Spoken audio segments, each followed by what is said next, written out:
কোনো প্রকার অর্থ জানা লাগবে না, শুধু তুমি ভিডিওটি সম্পূর্ণ দেখো, তোমার কাছে ত্যাগ কোশ্চেন হয়ে যাবে পানি। দেখো এখানে পিপল কথাটি লেখা আছে, এই পিপল দ্বারা বোঝায় লোকজন মানে জনগণ। এখানে জনগণ, দেখো জনগণ শব্দটি দ্বারা অধিক সংখ্যক লোকজনকে বোঝায়। তাহলে আমাদের নিয়ম অনুযায়ী অধিক সংখ্যক যদি বোঝায় তাহলে আমাদের দে বসাতে হয়, তাই আমরা বসালাম দে। এখন দেখো আমাদের নিয়ম অনুযায়ী এম, ইস, আর, ওয়াস, ওয়ার এইগুলোর একটিও নাই। যদি এগুলোর একটিও না থাকে তাহলে আমাদের ডু, ডাস অর ডিড বসাতে হয়। এখন কথা হচ্ছে, যেহেতু এই এম, ইজ, ওয়াস, ওয়ার একটাও নয়, তার মানে আমাদের ডু, ডাস, ডিড এর একটি বসবে। একটা কথা তোমাকে খেয়াল রাখতে হবে, সেটা হচ্ছে দে এর সাথে সবসময় ডু বসাতে হয়, তাহলে এই ডু। এখন কথা হচ্ছে, বাক্যের মধ্যে যদি নট কথাটি না থাকে তাহলে তোমাকে এই ভার্বের সাথে নট যুক্ত করতে হবে। তার মানে হচ্ছে ডন্ট দে। বিষয়টা আবার একটু খেয়াল করো, যদি সাবজেক্ট দ্বারা অধিক সংখ্যক বোঝায় তখন দে ব্যবহৃত হয়, এবং দের সাথে সবসময় তোমাকে খেয়াল করতে হবে ডু ব্যবহার করা হয়। তাহলে আমরা বসালাম ডু। যেহেতু সেন্টেন্সে তোমার নট কথাটি নাই, অর্থাৎ নেগেটিভ কথা নাই, তার মানে অ্যাফার্মেটিভ করতে হবে।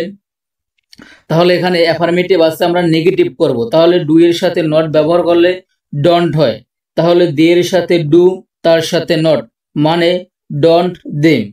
এখন দেখো বাট মানি, একটা কথা তোমাকে খেয়াল করতে হবে, মানি দ্বারা বোঝায় টাকা পয়সা, অর্থ সম্পদ।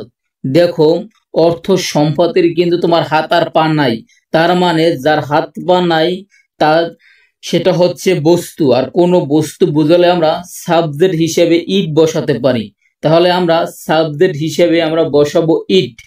এখন কথা হচ্ছে, এখানে কিন্তু তোমার এই ভার্ব ইজ আছে, তার মানে বাক্যের ভিতর যদি এম, ইস, ওয়াস, ওয়ার, আর সেগুলো থাকে সরাসরি সেগুলো বসাতে হবে, তাহলে আমরা বসালাম ইস। এখন যেহেতু বাক্যটি নেগেটিভ, তার মানে আমাদের ভার্বের সাথে নট বসবে না। এখন কথা হচ্ছে, তাহলে আমাদের নিয়ম অনুযায়ী এম, ইস, ওয়াজ, ওয়ার যদি একটা মিল থেকে সেটি বসাবো, তাহলে ইস। এবং দেখো টাকা পয়সার, অর্থ সম্পদের যেহেতু হাত পা নাই, তার মানে বস্তু বোঝালে আমাদের ইট ব্যবহৃত হয়, তাই আমরা বসালাম ইট। অনুরূপভাবে দেখো যে লেট আস দ্বারা শুরু, লেট আস। এখন আমাদের নিয়মে ছিল যে লেট আস থাকলে তার পরিবর্তে শ্যাল উই বসাতে হয়। এখানে আর কোনো দিকে তাকানো যাবে না।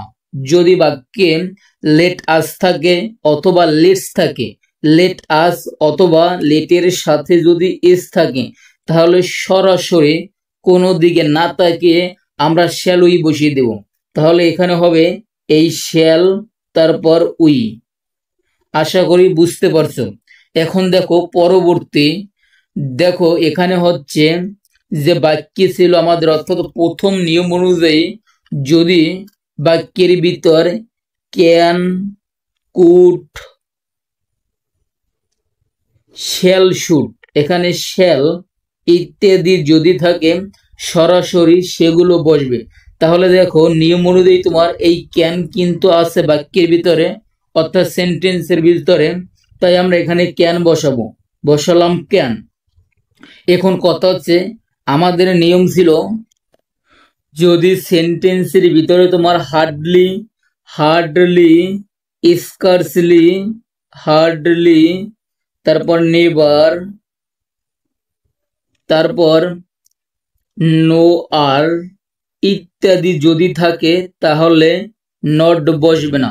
দেখো এগুলো থাকা আর নট থাকা একই কথা, তাহলে যদি সেন্টেন্সের ভিতরে হার্ডলি, নেভার, নো আর এগুলোর একটি থাকে তাহলে কিন্তু নট বসবে না। তাহলে এখানে হার্ডলি আছে, তার মানে আমাদের এখানে নট বসবে না। এখন কথা হচ্ছে এই দেখো আবার মানি, মানি বলতে বোঝানো হচ্ছে তোমার টাকা পয়সা। দেখো টাকা পয়সার তো হাত পা নাই, তার মানে বস্তু, যার হাত পা নাই তা সেটা হচ্ছে বস্তু। তাহলে বস্তু বুঝলে তোমাকে ইট ব্যবহার করতে হবে। তাহলে আমরা বসাবো, এই ক্যান আছে তাই আমরা ক্যান বসালাম, এবং মানির পরিবর্তে আমরা যেহেতু হাত পা নাই তার মানে ইট। আশা করি বুঝতে পারছো। এখন দেখো সর্বশেষ প্রশ্ন ছিল আমাদের যে সো উই। এখন কথা হচ্ছে বাক্যের ভিতর যদি আই অথবা উই অথবা দে থাকে তাহলে সেগুলো সরাসরি বসবে। তাহলে আমরা এখানে বসাবো উই, বসাবো উই। এখন কথা হচ্ছে এখানে ভার্ব আছে শুড, আমাদের নিয়ম ছিল শ্যাল শুড থাকলে সরাসরি সেগুলো বসবে। তাহলে এখানে যেহেতু শুডের সাথে মিল আছে তাই আমরা এখানে বসাবো শুড। কিন্তু দেখো বাক্যের ভিতর নেবার কথা আছে, নেবার কথা যদি থাকে তাহলে কিন্তু নট শব্দ বসবে না। আশা করি তোমরা ভিডিওটি সম্পূর্ণ বুঝতে পারছো। যদি তোমাদের কাছে এই ভিডিওটি ভালো লাগে, তুমি যদি ভালোভাবে বুঝতে পারো, চ্যানেলটি সাবস্ক্রাইব করে দিবা। এবং এই চ্যানেলে ইংরেজি সহ গণিতের বিভিন্ন বোর্ডের প্রশ্নের সমাধান দেওয়া হয়। তুমি যদি চ্যানেলটি সাবস্ক্রাইব করো তাহলে কিন্তু সরাসরি তোমার কাছে নোটিফিকেশন চলে যাবে এবং তোমার কিছুটা হলেও উপকার হবে। ভালো থাকো, সুস্থ থাকো, খোদা হাফেজ।